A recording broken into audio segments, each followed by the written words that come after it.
What's up, fight fans? This is Kurt DeVille with Counterpunch Boxing News, and I am live TGIF. F. Um, let's talk about some boxing. No, it's been a couple days out. I kept moving the date. I wanted to find the right time because I was just busy as the dickens getting everything back. I start work soon, so let's get to the boxing. Tony Lyons first. Damn, today is hella hot. Out in the whip, sitting outside the pub, drinking a cold glass of Coke, watching the sea view ahead of me. Just got through listening to the videos you put up. Tony Lyons in the building. Counterpunch to you. First in first. Shout out to Tony Lyons. Shout out to Alfred Antwi. Cool job for Parker. That's what I want to talk about. I know we had some added stuff that happened on the last couple days. But Parker, I think Parker is the guy that I do feel that we should support. Why? Well, Parker's did his job. Parker has signed to fight the best. Parker didn't shy away from anybody. Parker fought who he could fight. If you look at Parker's resume, Parker probably has the best resume out there. You see what I mean? Ruiz, Joshua, White, Chisora twice, Joyce, Zhang, Wilder, right? Might have and should have been Dubois, but that's another story. And the list goes on because it's more than that. Now I think he should continue that. I think at this point, we all know that he was done dirty. We all know that Parker was done wrong. Okay. Conrad France is in the building. Counterpunch to you. Parker and Kabayel are decent fights for Usyk. Well, I don't think that he'll get those fights. I think at this point, Usyk is more on the Terrence Crawford tip, meaning he's only going to fight certain fights based on his status, based on what he's already done. You know what I mean? Like, I don't think that Usyk is in the challenging business anymore. I just don't. I don't think that he's that guy no more. I think he's that guy that's ready to call it quits. You know, fighting Joshua or Tyson Fury means nothing to me, personally. Now, I could market those fights based on money. I've made enough money from YouTube. I've made enough money promoting fights that are big fights, quote unquote. But are they quality fights?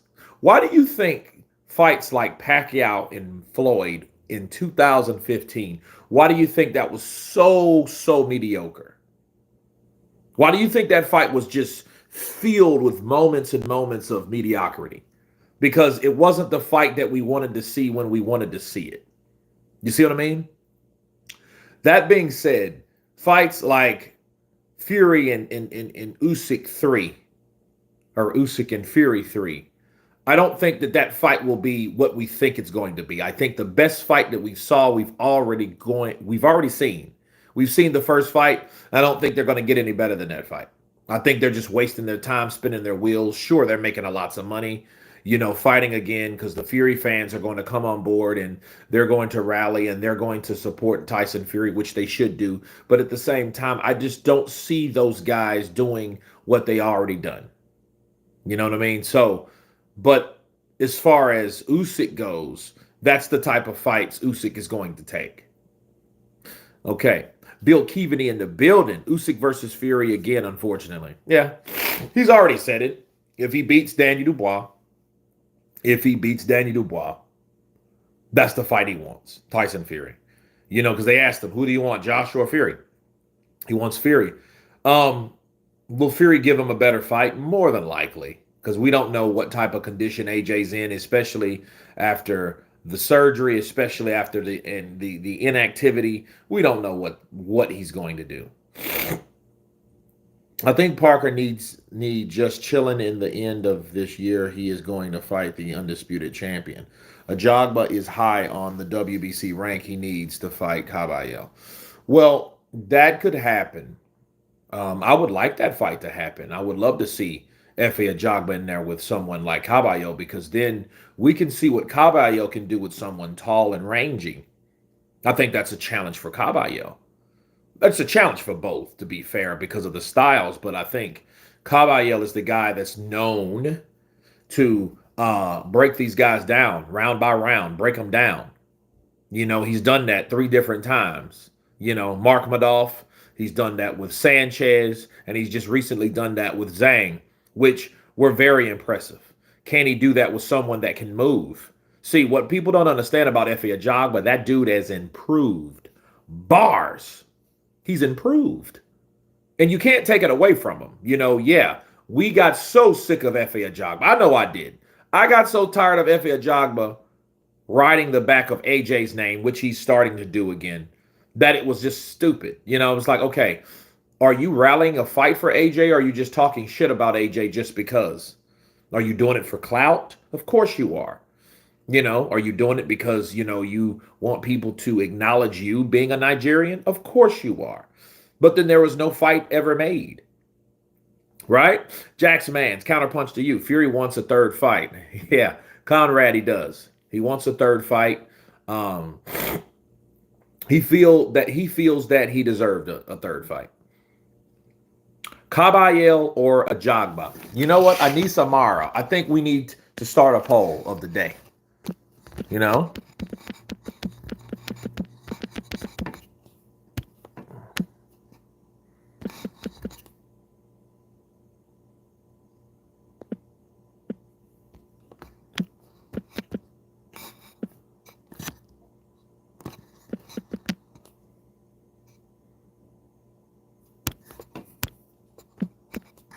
Boom.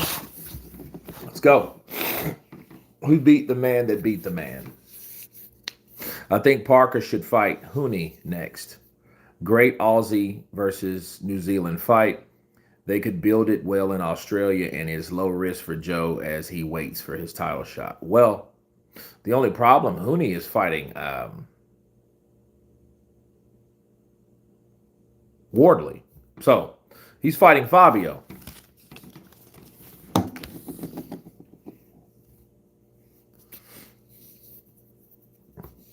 Agit, too legit to quit. Yeah, I mean, he is. I mean,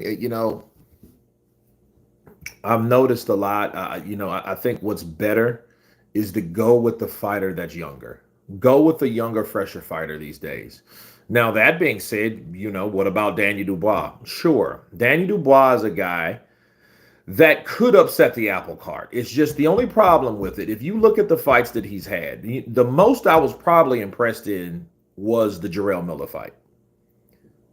But then again, that was probably the most expected based on Jarrell Miller. Jarrell Miller himself ran out of gas. He only had a Zili Zhang type gas tank, period. He didn't have anything much more left. That guy might have had 4 good rounds in him. And the rest, it was just a bunch of improv and fatigue, and eventually he was stopped.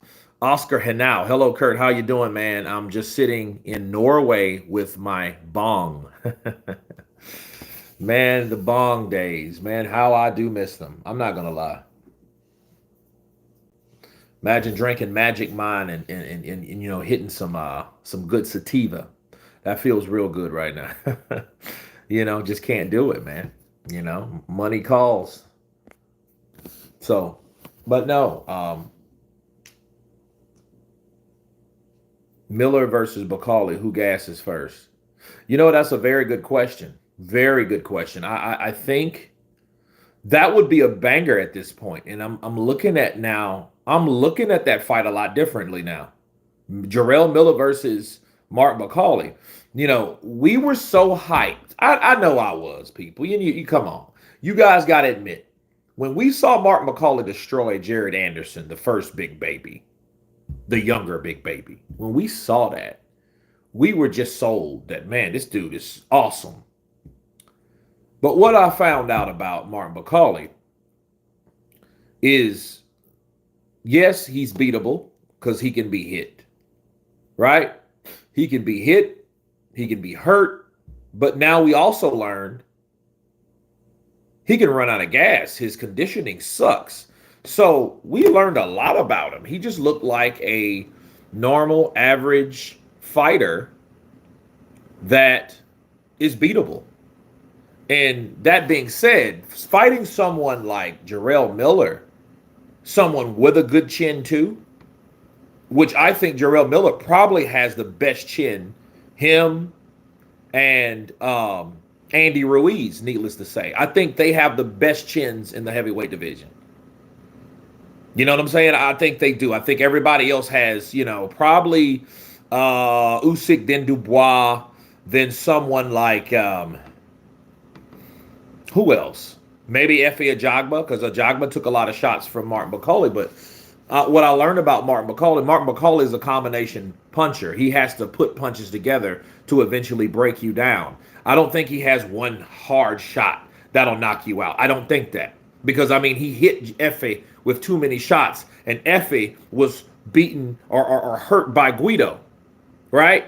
Guido beat or hurt Efe Ajagba. So now I'm thinking to myself, like, you know what? Martin Bakole is not what we thought he was. He's just a guy. He's a bully.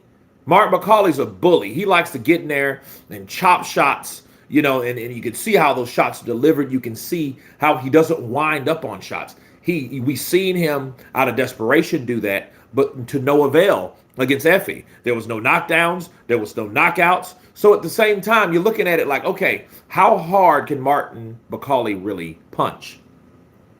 So if he fights someone like Jarrell Miller will take those shots, but Jarrell Miller is going to throw. And it's not like Martin Bakole can't be hit. That's going to be a banger. See, now I'm looking at that fight totally different. And I think we all learned something watching Martin Bakole. I think we need to learn, or we should have learned, that just because you've destroyed one guy that was undefeated doesn't mean that speaks for every fight in the division.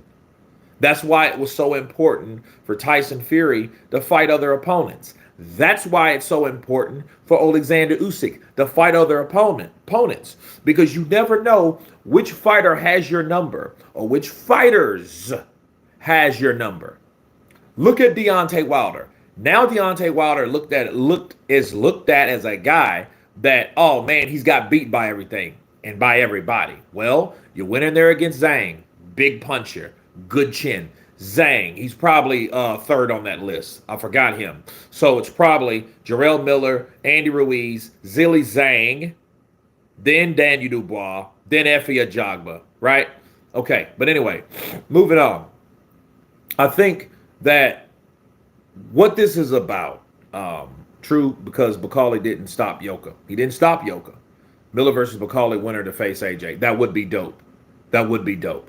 But that's why I wanted fights like Usyk Kabayel, Usyk Parker. See what I mean? Parker Dubois. Because see, just because I was talking about Tyson Fury doesn't mean you can't apply that same ideology to another fighter like Alexander Usyk. You guys heard me talk about Tyson Fury. Hey, Fury needs to fight other fighters. Fury needs to fight guys like Joe Joyce. Fury needs to fight guys like Daniel Dubois. Guys like that. He needs to fight them. Because Zilly Zhang, another fighter, when Zilly Zhang sparked out Joe Joyce, then he was the next guy that hopefully Tyson Fury could fight. You see what I mean? So it ain't just me picking on or selecting or targeting Tyson Fury. Tyson Fury needs to fight other fighters. That's everybody. So Alexander Usyk fighting Tyson Fury again for the third time, or Anthony Joshua again for the third time, means absolutely nothing to me, because it doesn't prove anything. All it's going to show, hey, I can beat the guys that I've already beat because I understand the devil I know is better than the devil I don't. That's all that means in a nutshell.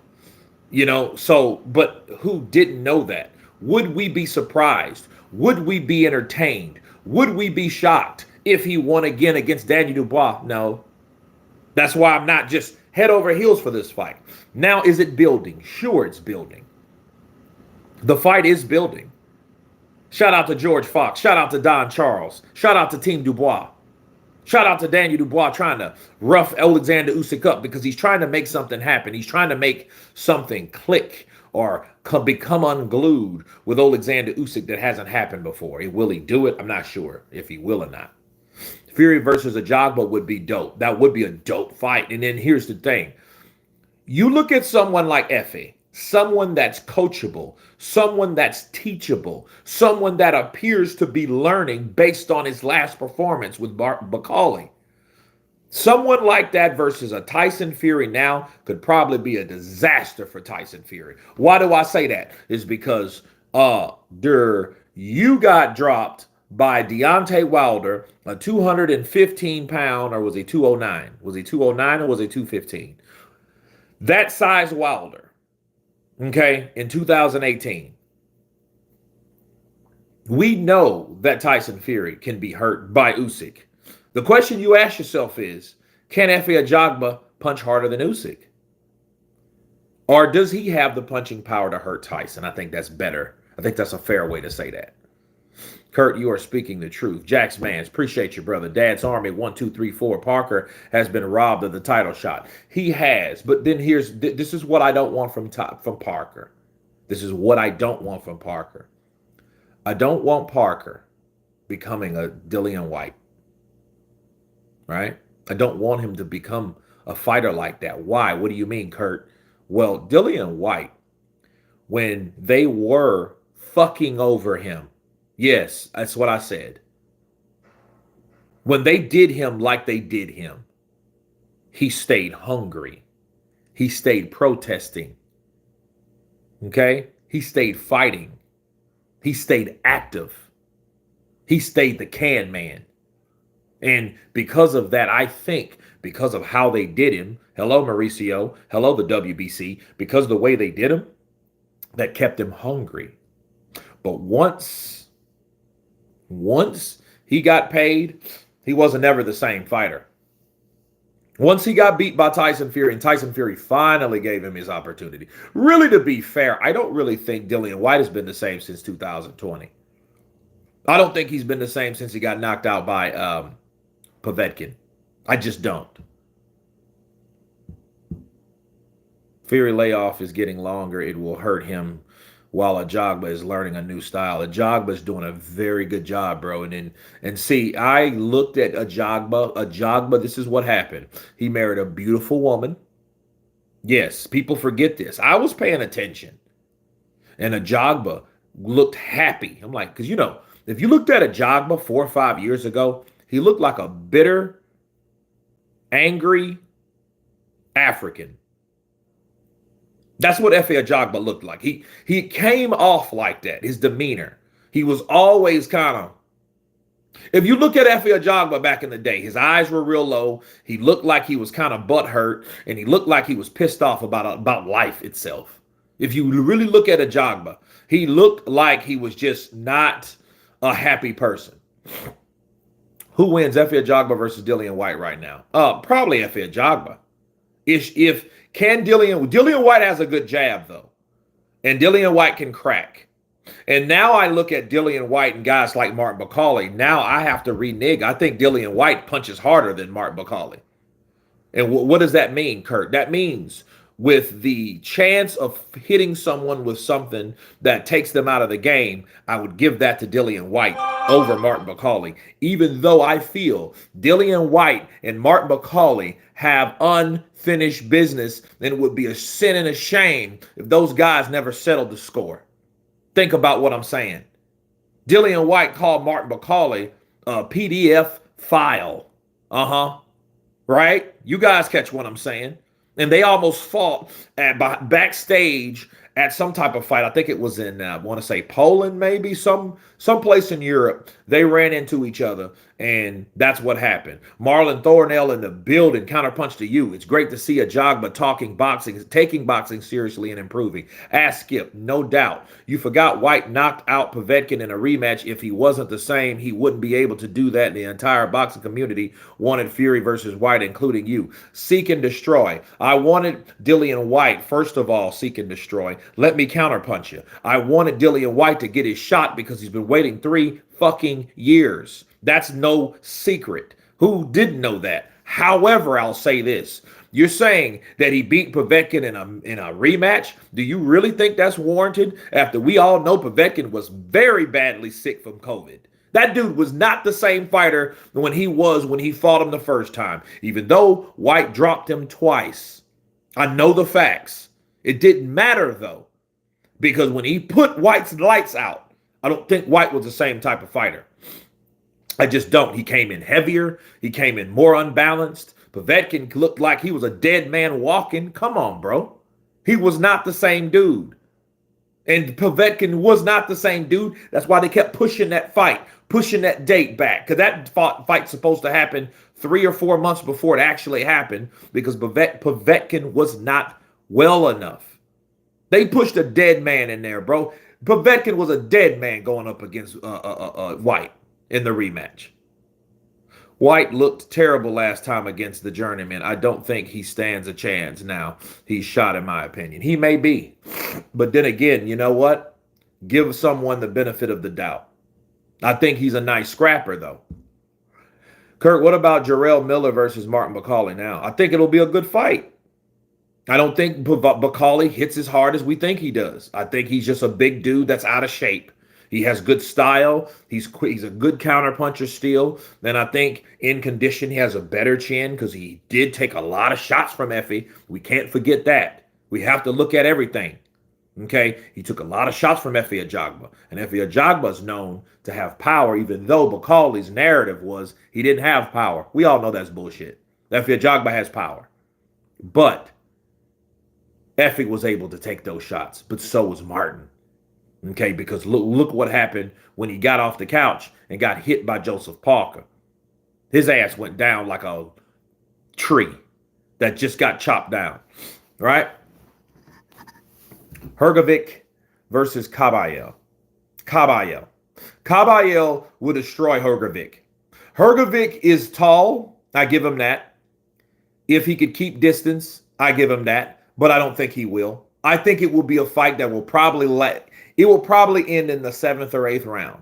When Kabayel, because he's going to immediately start putting those punches together. We've seen him. He's going to put those punches together, and then he can box as well. It's just he loves to commit to the body, and at times he will do that. He's going to go upstairs, and he's going to go downstairs. He's going to go upstairs, and he's going to go downstairs. That's what he does. Kabayel will break Hrgovic down in about 8 rounds. 8 rounds, he'll be done.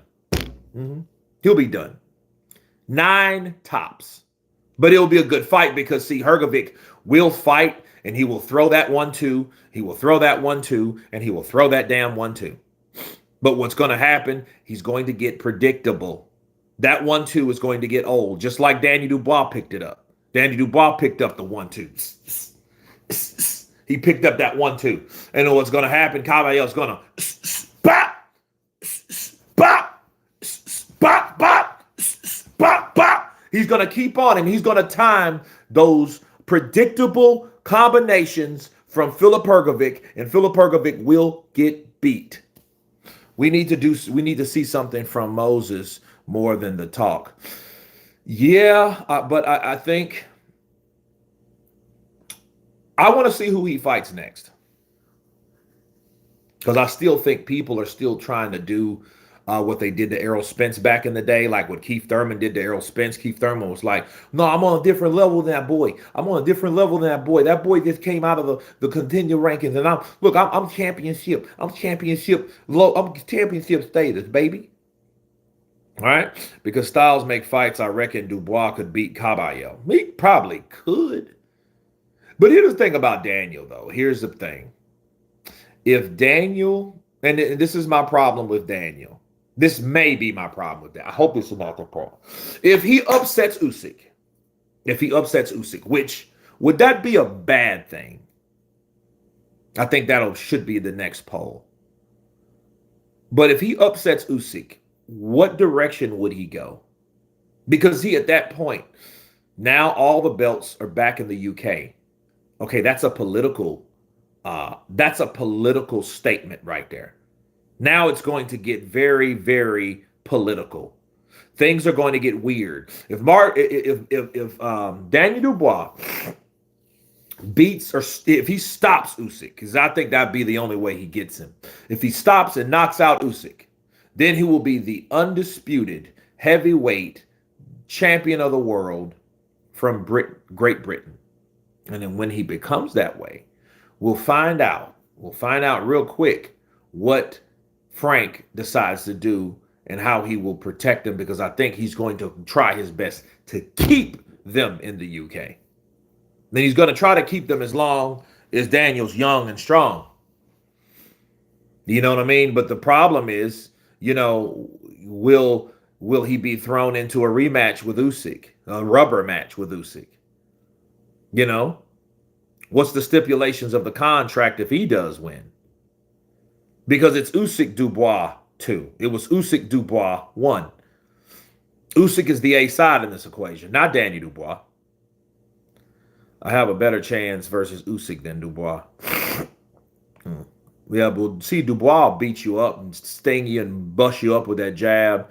And then those combinations just will take you right on out. That guy, he's young, he's strong. He's a big corn-fed bastard. So, yeah, he will take you out. It's just with Usyk, you got to worry about, the fast glitch muscle. You know what I'm saying? And you got to worry about him catching you with shots you don't see. Triple D has improved on technical level or catch Usyk. If you say so. I don't know. We'll see. We'll see if it happens. We'll see if Daniel Dubois we'll see if Daniel Dubois has improved minus Alexander Usyk's mobility. But at what percentage? AA said hi. Jax Mans. Kurt, what's up? King Kong versus Bakole. You got to give it to Bakole. Luis Ortiz. Now, here's the thing about Luis Ortiz. The way he hit Charles Martin and made that man turn into a walking mannequin. You know what I'm saying? I think Luis Ortiz is dangerous for anybody because he has nothing. I repeat, nothing to lose. Triple knee goes down to the jab. We'll see. I just haven't seen any evidence of Daniel Dubois improving. I just have not. Improving as far as what? Skill? No. Did he look great against AJ, though? No. He just was the regular, same, normal Daniel Dubois. He came ready, and AJ, I don't know what the fuck AJ was on. AJ was on some bullshit. That's just, everybody was like, dude, this don't even look like an AJ. So if AJ, you're in silk pajamas, bro. If you got too much money, just leave. Just go. Because that means your head's not even in the game no more. You're a two-time heavyweight champion. You got endorsements up the ass. You're loved and admired and known around the world. So you're popular. You're rich as shit. What else do you need? Nothing. Because there's no hunger in you, more than likely. And that's what I saw when Daniel Dubois beat AJ. I'm not talking about AJ. I'm still a fan. But at the same time, if he's not who he used to be, get out of the sport. Because we don't need to see anybody hurt because they're not hungry. Can we just be real? I don't want to see anybody hurt because they're not hungry. Because the beating he took from Daniel Dubois, that shouldn't have never been. You think a classic, you think the AJ that went in there with Klitschko was going to take that from Dubois in 25 versus 2017? Hell to the no. So, no, we got to call a buck a buck. Kurt, Joseph Parker versus Michael Hunter would be a good boxing match. It would be a good boxing match. I don't think people would respect it, though. Why? Because you got two boxers that are able to move. They're not slouchy. They're not sloppy. They're not overweight. They're not fat. They're not slow. Yeah, it will be a chess match, and people will probably more than likely boo. I'm just keeping it real. Counterpunch Kurt, just saw you were live. Jay, Counterpunch to you, brother. Joshua looked so bad last fight, but I also blame Ben Davison telling him to roll the dice. Well, I think it was a desperate call by Ben, because I think Ben, wanted him to throw that Hail Mary in, which he did. It just didn't work on Dubois, because Dubois is a big boy. He's a big young bastard, bro. He's big, thick, young. He's a unit. He ain't that guy to sit up and lift weights all day. No, he's naturally that big. So you got a guy that's naturally thick, that's naturally strong.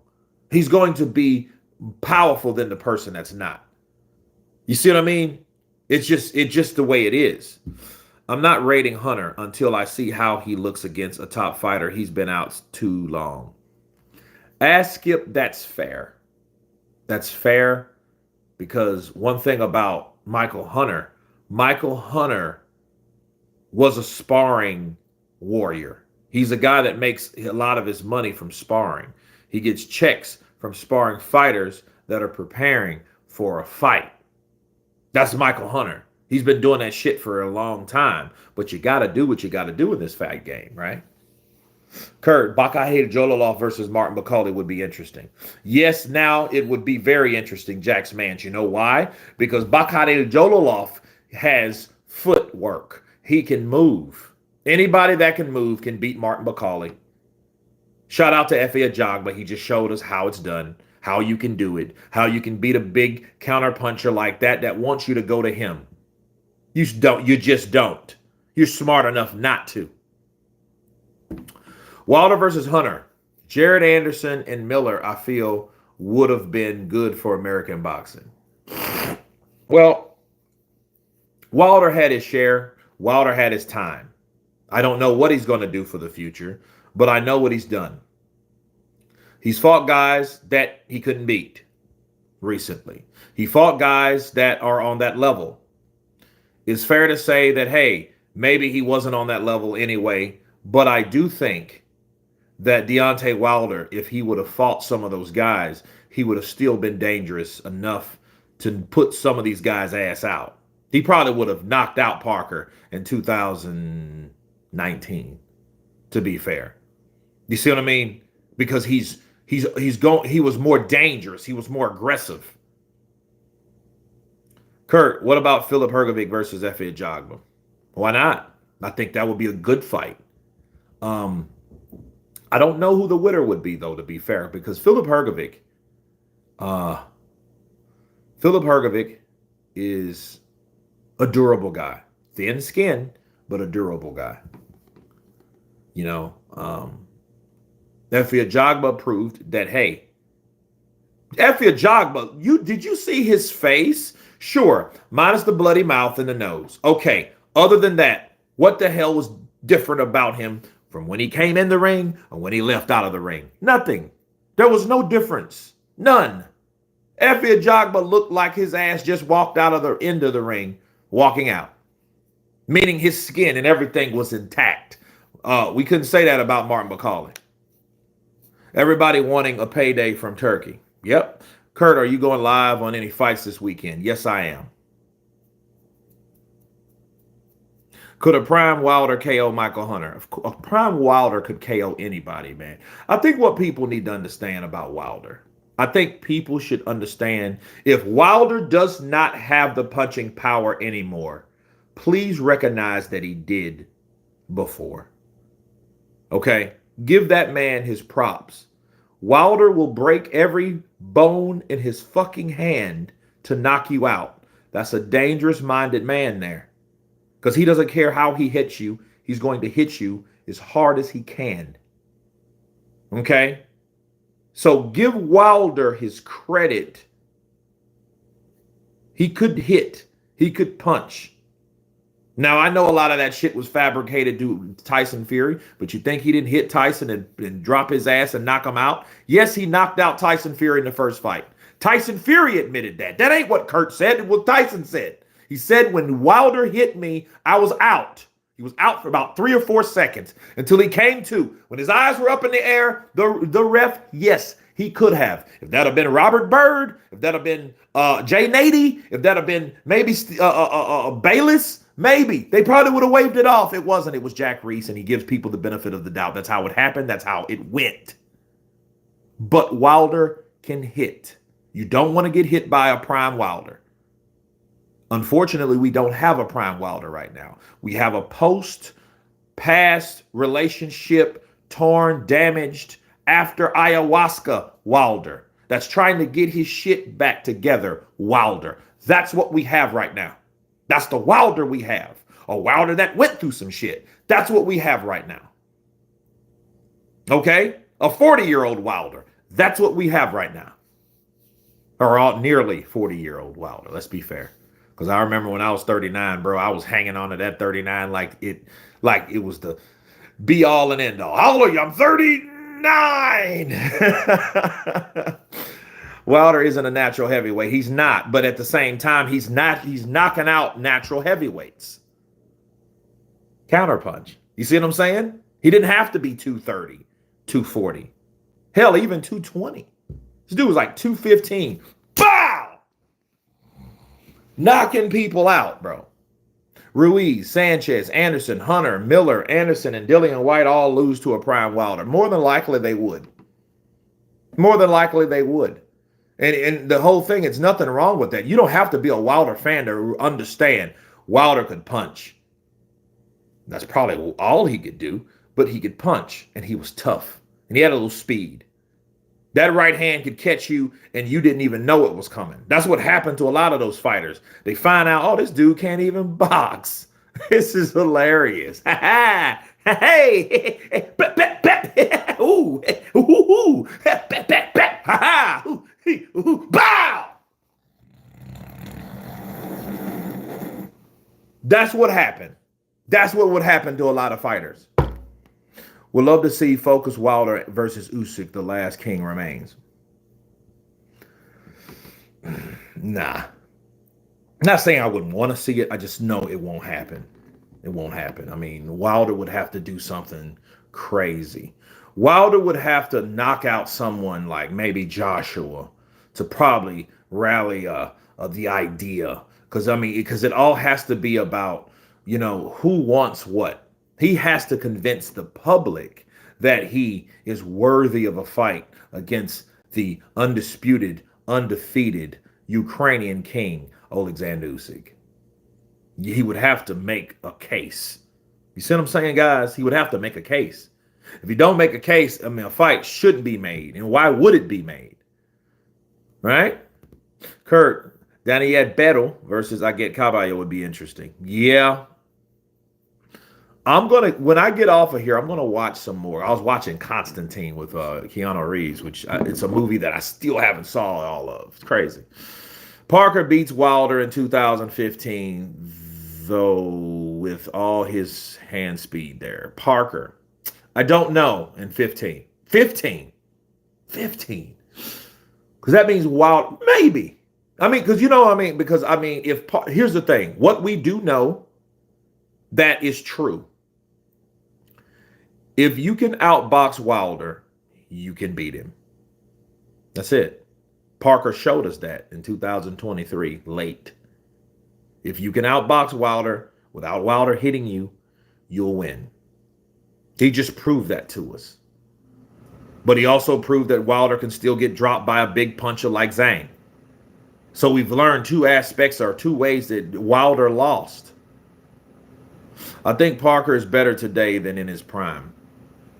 Who's to say Parker ain't in his prime now? Maybe Parker just started early, and maybe Parker's getting better. I know he was smaller. He has more weight now. Have you seen Parker? Parker's thick now, bro. He's getting David Tua thick in this piece.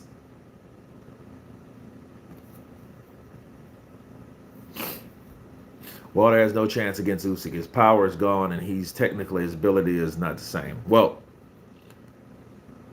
if that's the case, expect Usyk to stop Wilder. It's either they're going to stop it because Usyk is going to press that gas And he's probably going to do it quickly if he finds out if there's any damage in Wilder or if he hurt Wilder in any way. Yeah, he's going to take Wilder out. Because one thing people underestimate is the punching power of Alexander Usyk. A lot of them did. Joshua, Dubois, Fury, even Chisora. He hurt Chisora. It was just at the end of the round. Chisora had to sway back a bit because that whole fight he was pretty much coming forward, throwing punches and bunches, making it a fight versus a fighter. I mean, a boxer. He was fighting the boxer. But there was times when Usyk caught Derek Chisora, made Derek Chisora think about it. Oh, let me get back. Let me retreat. Usyk has one hard ass jab. Canelo versus Crawford. Who you got? Canelo wasn't good in his last fight. He wasn't good because he didn't have to. All he had to do was go 12 rounds, which he did. I got Crawford, people. I'm not going to go with Canelo because I think that's what people think. No, I think Crawford is good enough. I think Crawford is skillful enough. I think Crawford has a game plan, and I think Crawford knows what he's doing. I don't think Crawford is a Jamal Charlo or Keith Thurman, Caleb Plant. I think he is one of the top pound-for-pound fighters for a particular reason, and I think he's going to show everybody September 12th. God willing, I want to be there. His jab is really fast and hard, too. Yeah. Canelo is a GOAT cherry picker.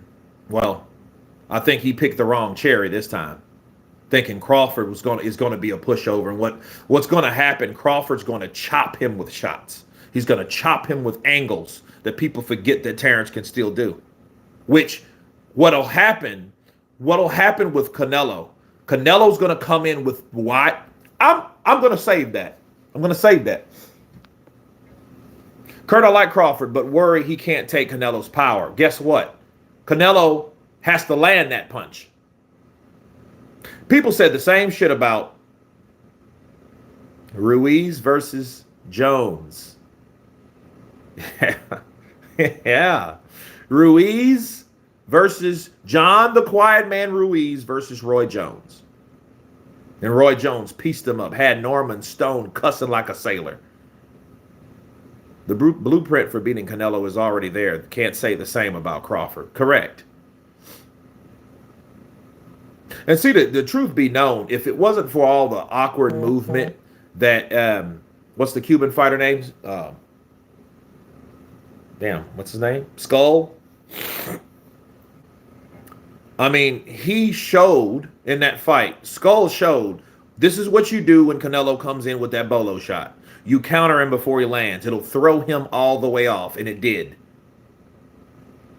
When Canelo came in and bop, bop, and he's coming in with that shot, because you see it coming. He either landed the uppercut, bow, or he landed the left. What do you think Usyk's answer for the body shot is going to be? The same thing before. If it's low, he's going to say it's low. If it's not, he's going to take the shot, move to that side, right, to soften the blow. That's what Usyk did before. That, if you go back, guys, please look at that fight again. Look at Usyk versus Dubois. Watch the fight from rounds 1 to round 9. And watch Dubois go to the body. For the punches that were legal, look how he took them. That's all you got to do. People read too much into Madrimov's fight. Canelo cannot keep up the same level of activity. Madrimov and Canelo does not have the footwork, and he doesn't. And everybody knows Madrimov moved a lot more than he ever did, against Crawford. But he moved a lot more than someone like Canelo will ever move. You know what I'm saying? He's just a tricky kind of guy like that. And he fought like that because he didn't want to get knocked out. Because Crawford really started to throw shots and put them together. Crawford is a throwback fighter, bro. He's like, Crawford is the Leonard. Crawford is the Robinsons. Crawford is the Jones. What the hell? Why is this? There we go. I just wish Crawford at least fought someone in 168 first. Yeah, that would make sense. It's a real shame Parker didn't get the chance. No, but here's the thing. Hopefully there's not a rematch clause in the Usyk fight. Because if he beats Usyk, these other fights supposed to happen. But we know it ain't going to be Kabayel. It's supposed to be Parker on the WBO. But we'll see. Because Parker may have to wait longer than that. Kurt, Fabio Wardley versus Agit Kabayel. Fabio can move, but I think Agit will take him out. I don't think he's ready for someone like that. I don't think, because I think Fabio Wardley and Frazier Clark, those guys are on a different level than like Kabayel and Dubois and Parker. They're not on that level yet. I'm sorry, they're not. They're not there. Skrilla 50 in the building. Counterpunch to you. King Skrilla in the building. So, Kurt, can you bet on Crawford to beat Nello? I don't gamble no more, but if I was going to, I probably should. Just take the chance. But you know what? I noticed when I used to gamble on them fights, the butterflies I get in my gut? I hate that feeling. I don't like that, bro. That's nervousness. You're like, no. I like to enjoy my fights, man. Too old to be all stressed out like that based on something I probably shouldn't have done in the first place, trying to make a few more quid. Kabayel would beat the shit out of Wardley and Ajagba in the same night.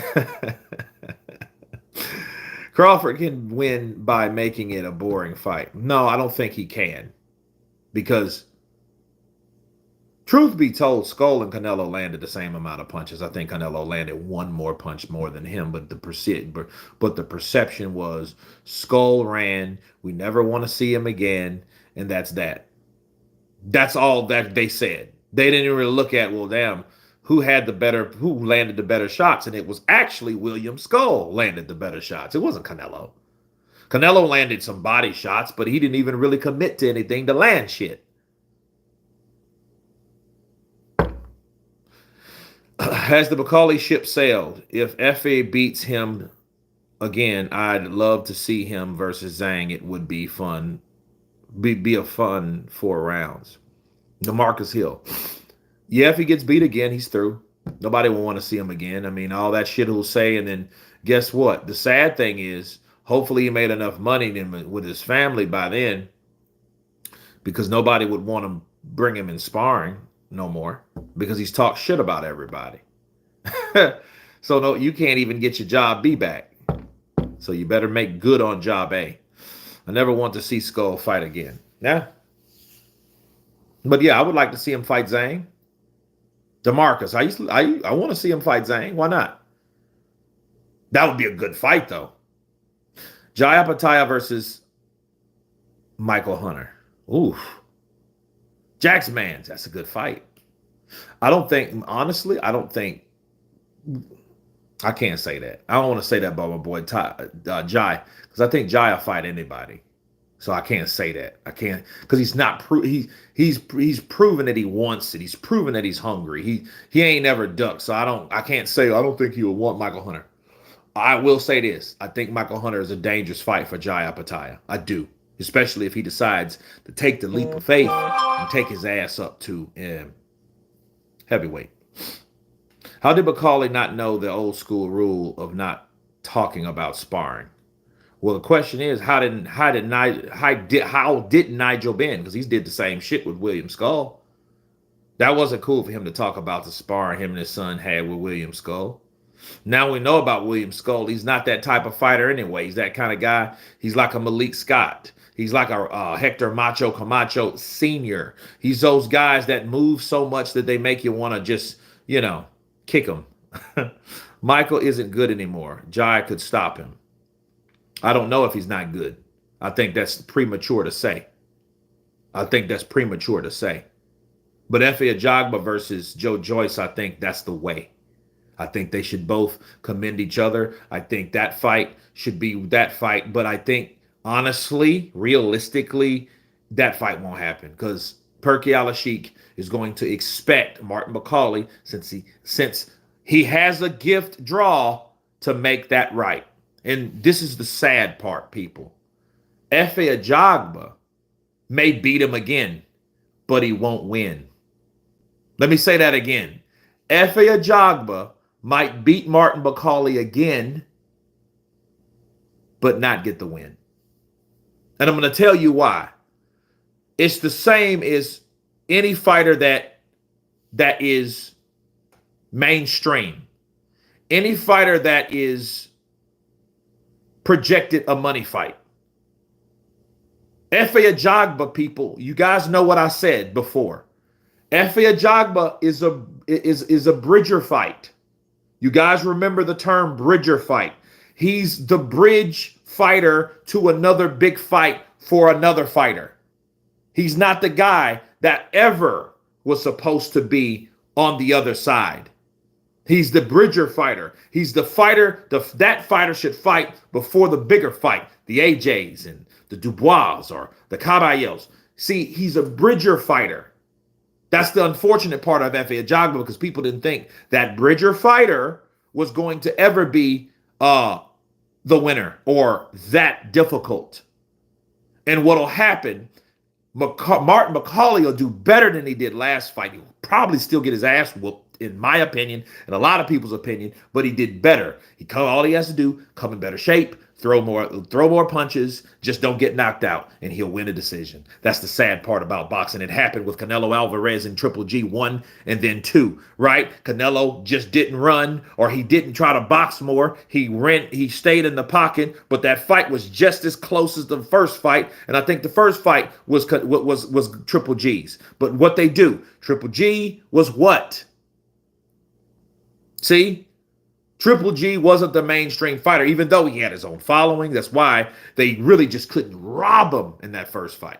But they knew Canelo can make more money with Canelo. Canelo's younger. Triple G's all his way out. Shit, he was 35 when they fought the first time. Come on, people. I'm trying to preach to you guys here. I'm trying to teach you something. They're going to do Efe Ajagba the same way. Because Efe Ajagba, unfortunately, Efe Ajagba is not that mainstream guy. He's that bridger guy. That's his role in this whole play. And this whole play is about making money. Okay? Because if you think about it, well, who will AJ really fight at the end of this year? He could fight Martin Bakole in Africa for a shitload of money. You see what I mean? Kurt, how does Crawford beat Canelo, and do you think he wins? I think he wins. I think he can beat Canelo with a combination of stealing rounds, outboxing, and pure boxing. That's how you do it. It's been set already. It's been done 3 times, in my opinion. The only thing, okay, Floyd did it by being Floyd. Floyd is just that good because he's a special fighter. But love Floyd, hate Floyd, indifferent to Floyd. Money Mayweather. Pretty boy Floyd. Whichever Floyd beats Canelo. Period.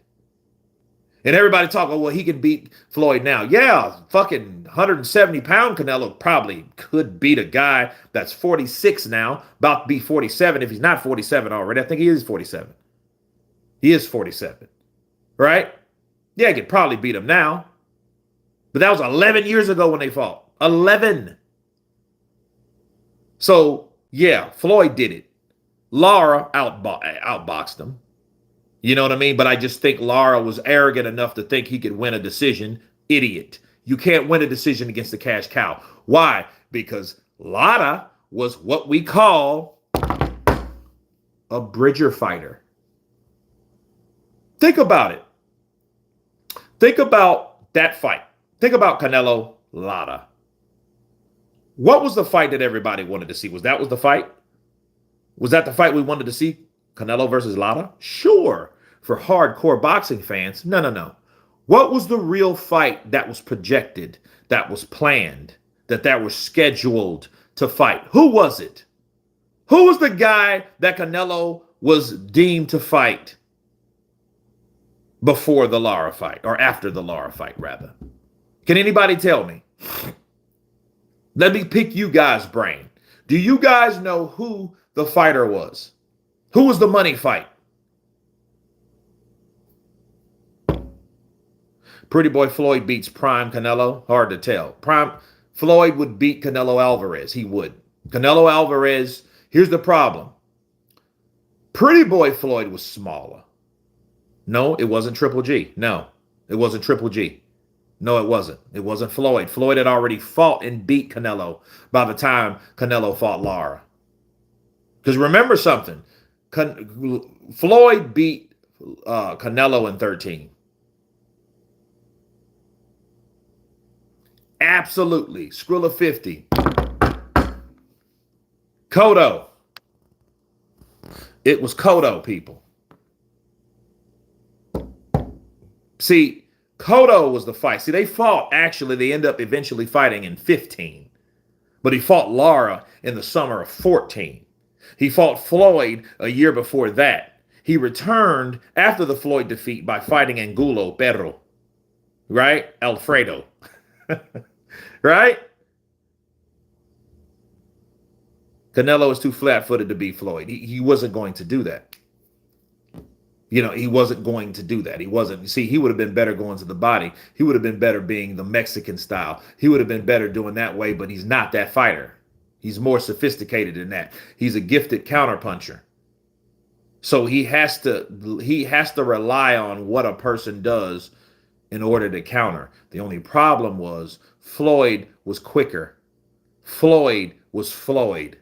The shoulder roll destroyed him. It gave him the blues. Okay? But yes, Lara was a bridger fighter, and all he had to do was win. How does he win? Just fight.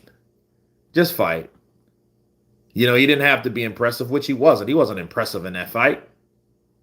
The only thing that helped Canelo, I think, in the 9th round, he caught Lara with a shot because he only landed 24 fucking headshots in the whole fight. Facts. He caught Lara with that shot and his eye started leaking. That's what happened. Much love, Kurt. Hope all is good. Air Zizzle in the building. Counterpunch to you. Bakole KO Jersey Joe Walcott in sparring in 1952. I think you meant Luis Ortiz KO Jersey Joe Walcott. Canelo waited on Triple G to get old. He did. I mean, and that was all after the Cotto fight. See, this is what happened. Cotto upset Martinez, Sergio. And then Cotto ducked Triple G because he was like, hell no, I'm not fighting Triple G. Are you out of your mind? Nick? He's not killing me. Right? No. And what did Cotto do? Cotto lost the belt to Canelo. Cotto got that 15 mil and said, deuces. Then he got another payday by, what's the guy? Saddam Ali. And Saddam Ali upset Cotto in his last fight. And Cotto left the building for good. He left the sport. He retired. He retired with his beautiful 2 moons over Miami having wife. Right? He was gone. But then, you know, I love the progression. I love how boxing unfolds. What happened to Saddam Ali? Saddam Ali was knocked out cold by a little-known fighter from Tijuana, Mexico, Jaime Munguia. Yes. 6 years ago, 7 actually, Jaime Munguia knocked out Saddam Ali. That's what happened.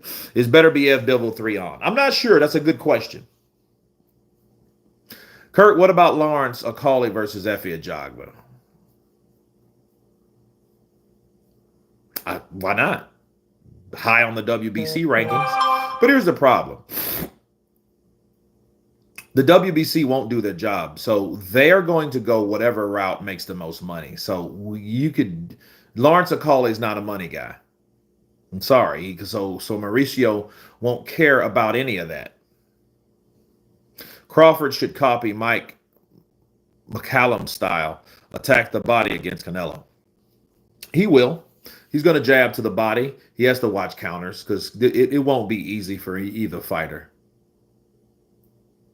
Beterbiev would, but David Morrell in the ER. I want to see. See, here's my thing. I am tired of watching redos. Even though I know that's a warranted fight because it was still a close fight. I think Bivol beat him in that fight, that second fight. But I just don't know what would be the difference because if either Beterbiev got frustrated and therefore that reflected his performance, or or he just got old and got tired. Kurt, Moses Atoma versus Jai Apataya would be a good fight. Yeah, fight. It would. It would be a good fight.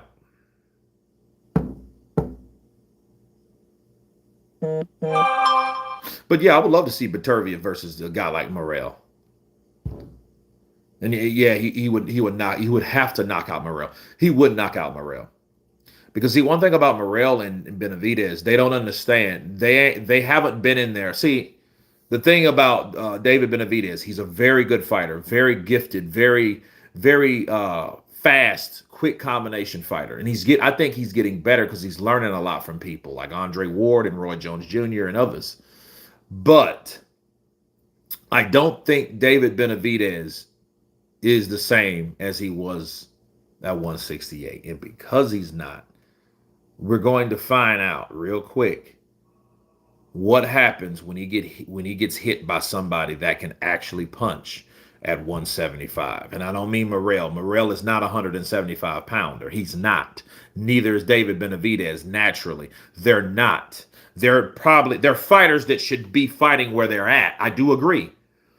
But they're not who they were at 168. Their punching power doesn't reflect the same at 175. That being said, guys like Beterbiev will destroy them both. He will put them in the hospital.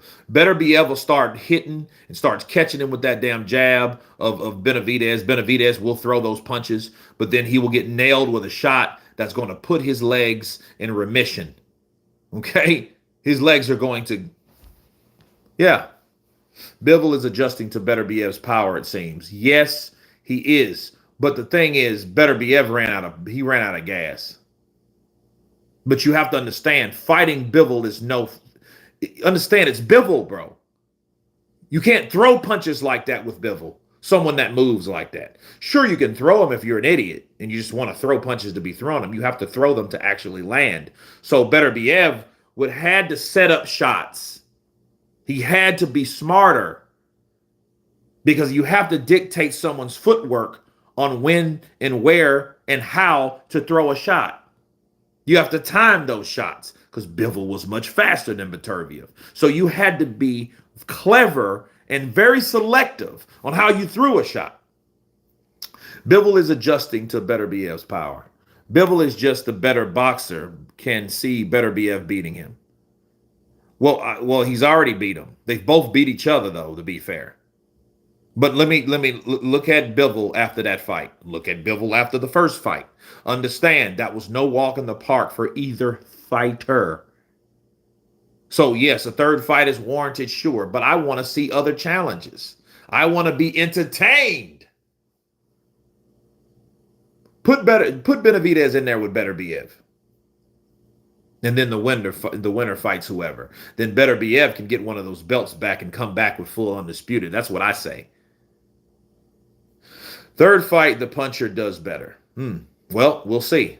And look, Beterbiev right now, people, let me tell you something. Beterbiev is training right now. He's in the gym right now. He's getting it in right now. I follow Beterbiev. Did Beterbiev really beat Bivol? I thought Bivol won both. Well, I think Beterbiev won the first fight based on the activity, based on the punch output, based on the aggressiveness, based on the effective aggressiveness. I think Bivol ran. I think Bivol, I think he avoided the last two rounds because he felt, hey, I had that in the bag, and he surely was wrong. But he learned too, didn't he? But he was humble after that first defeat. Why? Because he understood it ain't about what I thought. It's about the things that I knew I could improve on. And that's what Bivol did. That's what makes Bivol great. Bivol has 400 amateur wins. He should, because he's great. He's an Hall of Famer anyway. Jai Apataya versus Gilberto Zurdo Ramirez. Let's see it. Let's do it. Let's be it. Bars. Beterbiev punches were more clean and effective. Well, I think look at the punches, look at the cuts, look at the damage. Beterbiev put on them. That those guys will fight 6 times and they'll probably end up 3-3 because they're already 1-1. Okay, so a third fight, yeah. But to be fair, I'm more satisfied with watching a trilogy with Beterbiev versus Bivol, even though they got the WBC snatched from them, which I think it's real chicken shit of Mauricio, cocksucker, right? But it is what it is. I feel better about those guys fighting because I know they're the best in the division. Not Benavidez, not Morrell, not Yard, not Smith, because those guys have already been beat by both of the guys that we're talking about right now. And Beterbiev did his Liston and Foreman impression. Beterbiev done now. He may, but I don't know. I don't think so. It's funny how Beterbiev won the first fight, but still came in as the underdog in the rematch. Says a lot.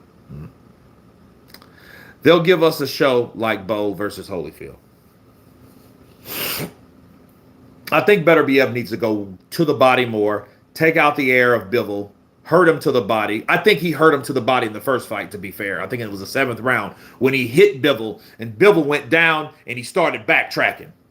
There was no more even boxing at that. He was like, no, I got hit by something I didn't like. Most importantly, my body didn't like it. Eubanks' fight is best boxing match this year. Taman Taus, absolutely. That's a fight of the year right now. I watched that fight like 3 times already. Did you see the video of Broner dancing in his underwear with furry boots? Yeah, furry boots. Yeah, I seen that.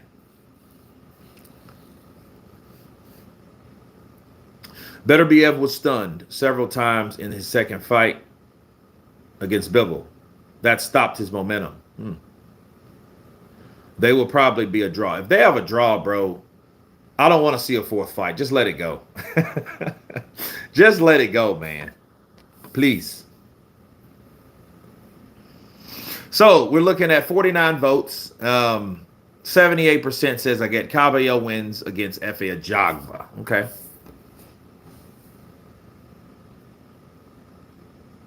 Yeah, I want to see a KO too. Then that would be dope. That would be dope for the trilogy. That would be dope, bro. You know, Beterbiev, you know what I'm saying? Yeah, just catches Bivol. Bow! Bivol just breaks. But just Bivol's so conditioned, so focused. You know what I'm saying? Yeah, that dude's tough, bro. He showed he got heart. I love him. I like them both, bro. I like both fighters, and I'm not going to lie. I mean, Bivol, I like his attitude. You know what I mean? I like how he carries himself. He's a gentleman. You know what I mean? I hate the way, you know, his wife was such opposite of him. You know what I mean? So, you know, she made people rally more for Bivol because she was so much of a bitch and so unbearable and stuff. So it made you understand, like, okay, Bivol's a really stand-up guy because he could have responded to that in a totally different way, which the dignity, the integrity shows, and he chose otherwise, which made you like Bivol more. You see what I'm saying? So it was a good thing. Bivol jabs come like flies on your face. Beterbiev was so frustrated. Yeah, he was. Big up Bivol's wife. I mean, to say the least. I mean, here's the thing. That pretty as she is, she's attractive. It's just her attitude made that go right out the window, didn't it? You know what I'm saying? Like you didn't even look at how pretty she was. You just seen how horrible her character was. You know. The jab Bivol landed on Beterbiev in the second round of this fight was the thing of beauty. Beterbiev, my second favorite fighter behind Usyk. I like Beterbiev. I just wish he was a heavyweight. Why? Because, you know, light heavyweights don't get the recognition the heavyweights get. You imagine if Bivol and Beterbiev were heavyweights? Think about what I'm saying, people. They would be probably the most talked about fighters around right now. Yeah, her attitude is off. She is quiet now. She's real quiet now, isn't she? Kurt, Zerto Ramirez will be at heavyweight soon, and he will be knocked out soon too. I'm gonna be real. He will be one of the first ones to be KO'd.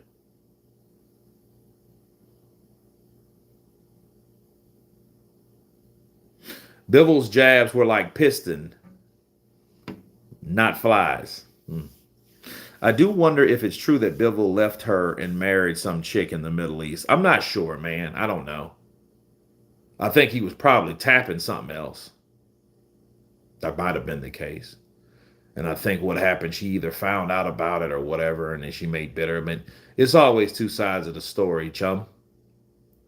You know? And then Bivol, man, you know us men, we're ratchet things, bro. So, I'm not saying that's, that's beneath him. I don't know Bivol. I don't know him at all.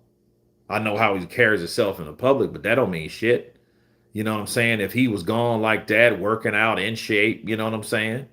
You wake up rocked up, you got chicks on your inbox saying, hello, how you doing? Nice to meet you. Met you at the gym. They all hot. Come on, bro. Come on, man.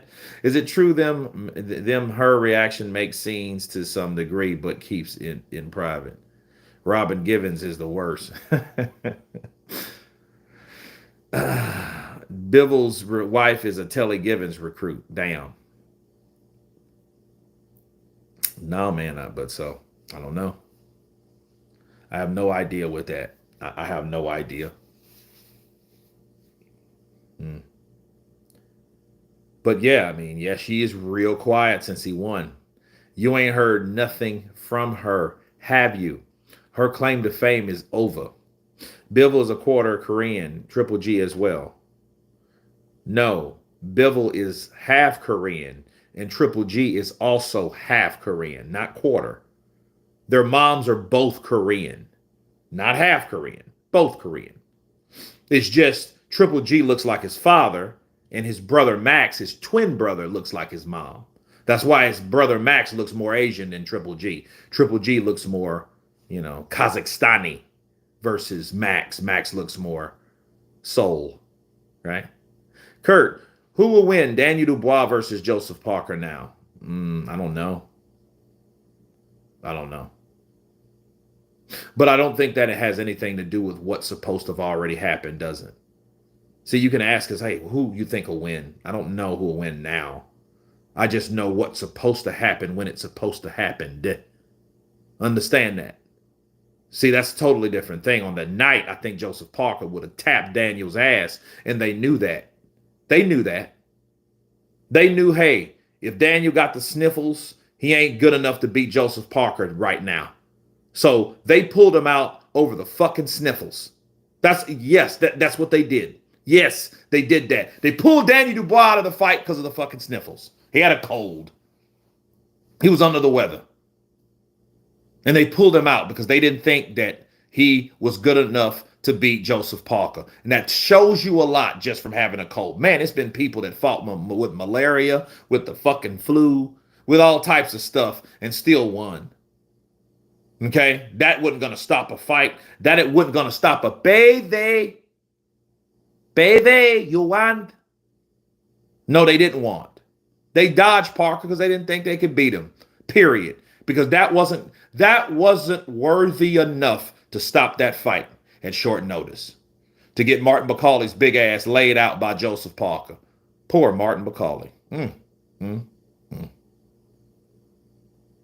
See, he got that knockout that Daniel's supposed to got. If you look at someone like Dubois, fighting someone like Hrgovic and got hit that many times by Hrgovic, what do you think Joseph Parker's going to do with better footwork? Faster, right?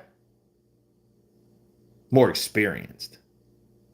Shit, Parker was thicker. See, Parker came in that thick, y'all, because he wanted to land some bombs. Why do you think he laid big-ass Bakole's ass out? Timber! He hit him like that because he knew I can crack at 168. Or was he 268, 267, right? Wasn't Parker 267? Yeah, he wanted a little bit more size so he can lean into Daniel's face. Because all he was going to do, did you see him, guys? Let me tell you something about Parker and Andy. They knew what the fuck they were doing. See, in the media, they showed this is what we're going to do to that double jab of Dubois. As soon as Dubois boom, they were going to catch him with an overhand right and knock out Dubois. That's what they were going to do. I already knew what the plan was. Because Dubois has one blistering ass jab, but he kind of steps with it. Then he'll every so often he'll double jab. He'll bow. If you notice, they were timing that. So as soon as he was going to throw that second, bow, right over the top of that jab. That's that counter. Yeah, he was big to KO Dubois. I'm trying to tell you. Parker was ready to fight fire with fire. He was. And then he had also finesse. He just didn't have fire, but he was ready to fight fire with fire, but he also had finesse too. They had fire and a combination of finesse. So not only could he box, move, counter, dip, slip, counter, react. Bro, he was ready. Kurt, is Bakole still a boogeyman? No. He's a guy that needs to redeem himself. He's a guy that's in the heavyweight division. He's a guy that has to redeem himself because he's talked up too much shit. Or are you satisfied Dubois couldn't take the Parker fight? No, I'm not. I'm not. See, the thing is, we've heard lies. See, you want to talk about lies and shit. I know what they're doing. They're talking about the Usyk fight. Do you believe in God? Are you a father of God? Are you a liar? All that shit. Listen. Daniel Dubois fighting Usyk means nothing to me. It don't. Now, is it being pushed? Sure, it's being pushed. They're doing a great job, like I told you guys. But Daniel Dubois can't hold his head high. I don't give a shit what happens in the fight with Alexander Usyk until he takes on Parker. If he doesn't take on Parker, some other bullshit comes up, you should look at him side-eyed, okay? Bakole is on the redemption list. You damn right, Bill McKeevan. That's going to be the next video. Word is bond. Shout out to Bill Keevaney in the building. So who's now the boogeyman? Agit Kabayel's the boogeyman. That's who. He's the one worthy of that title. And I say he's the boogeyman because he's stopping fucking people. Usyk's legacy is secure. Yeah, I think so. Hit that like button, brothers. Whitey McCrackerson in the building. Triple D can be the surprise if he beats Usyk. AJ rematch is next.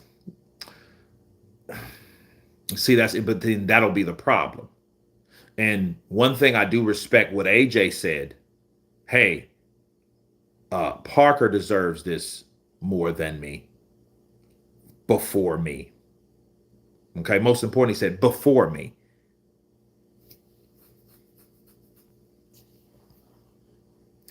And I like that because Josh knows, man. They'll probably throw that fight together. It'll be in Wembley or a Tottenham Hotspur Stadium or some shit like that. I mean, that they'll do it because it's more money. And, Frank will jump on it. Daniel will jump on it. Stan Dubois will jump on it. And Don Charles. All those guys will jump for that opportunity because they already beat AJ. And they know that AJ money is a lot bigger. They know that. Mama Lou in the building. Counterpunch to you. Triple D is running from Parker. I mean, if he doesn't fight him, it's gonna look bad. If Triple D doesn't fight after, it's gonna look bad. But then here's the thing. I'm gonna be pissed off when Usyk beats Dubois again, and then there's no Parker fight for Usyk. Why would you take Tyson Fury? And then this is what I'm going to do. Think about it, people. Let's look deeper into it. Tyson Fury. Why would you overstep your honorary gypsy brother, Joseph Parker? to take a fight with a guy that you don't even and you haven't even deserved. You see how AJ said, well, hey, I think Joseph Parker deserves a fight over me. Well, Tyson Fury should say the same shit, yeah? He should have the same type of mindset. No. How about Usyk fight Parker, and I think Parker will knock his ass out? How about that? How about that? Usyk said he will fight 2 more times. No. Dubois and another fight. That's 2 times. That's it. Not 3, but 2. Usyk might fight Parker or retire. He'll probably retire. Fury would never say that. He only cares about himself. I mean, if he jumps in there and says, I want a trilogy, that would be wrong because he knows his honorary gypsy brother, Joseph Parker, deserves that because he knew Danny Dubois ran from that opportunity and reneged to fight him and got his ass whooped. And now it's Parker's the next in line. So you're going to jump in front of Parker now? That's wrong on a lot of levels, people. That's very wrong. Funny how Fury said he's retired yet called Usyk out for a trilogy. He does that shit. He doesn't even know what retired means. He should just say, man, I'm on a break or I'm on a hiatus right now. Don't quit saying retired because people know that shit ain't true. He's going to do that 2 more times. It's going to be to the point, okay, here's Tyson Fury again, you guys. Usyk does not need to fight Parker. Okay? But I think somebody needs to fight Parker. If Danny Dubois didn't want to fight him, somebody needs to. That's all I'm saying. Usyk wants his last fight to be a money fight when it should be a legacy. First, Parker deserves it. I agree. John Partridge is back and stupid as ever. John Partridge. Yeah, man. So, it is what it is, bro. It is what it is. Usyk already has legacy. Yeah, I think they all do, to be fair. Usyk versus Parker would have been an intriguing fight, the 2 most skilled. Yeah. But, it is what it is. But I look forward to Efe Ajagba fighting Mark Bakole and, whoever Joseph Parker picks. I hope you guys enjoy your Friday. I will be live tomorrow for an exciting night of live championship boxing. But you guys be blessed. Enjoy the rest of your Friday. And everyone in the chat that has been here and gone has been counterpunched. Peace.